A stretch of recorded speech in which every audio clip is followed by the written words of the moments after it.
maxay maadada magnesium mugga jirka iyo khatarihiisa? Waa maxay maadada magnesium ee jirka?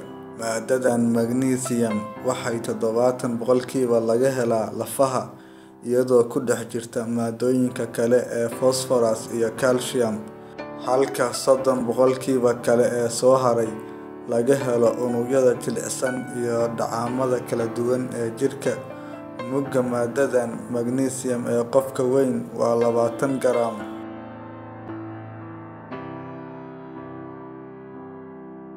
Shaqada magnesium. Maadadan magnesium wuxuu u roon yahay in laga maarmaan ahna u yahay lafaha iyo ilkaha.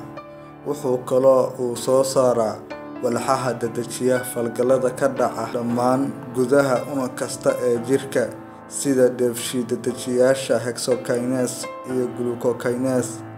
Magnesiumku waa mid ka mid ah maadooyinka ay maskaxdu ka shidaal qaadato. Asagoo ku yaraada jirka, waxaad ka dhaxlaysaa madax xanuun daran oo joogto ah.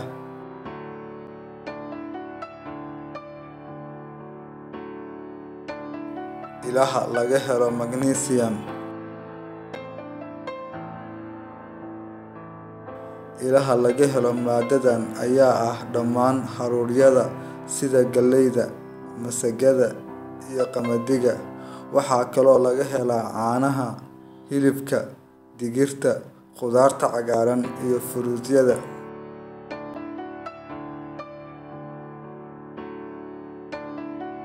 Mugga aad u baahan tahay maalintii. Mugga ragga waaweyn looga baahan yahay inay qaataan waa 350 mg maalintii, halka haweenka waaweyn looga baahan yahay inay qaataan 300 mg maalintii. Xanuunka uu keeno. Haddii heerka magnesium ee jirku aad u hooseeyo, waxaa ku saameynaya xanuuno badan oo noloshaada khalkhal ku beera, sida xanuunka tetany oo aan horay casharkeennii koowaad ku soo sheegnay waxa uu yahay. Sidoo kale waxaad kala dhaxlaysaa in lugahaagu ka qalloocdaan jilbaha iyo miisaan xumo lafaha ah. Sidoo kale magnesiumka oo ku yar jirkaaga waxaa laga dhaxlaa madax xanuun aad u daran oo joogto ah.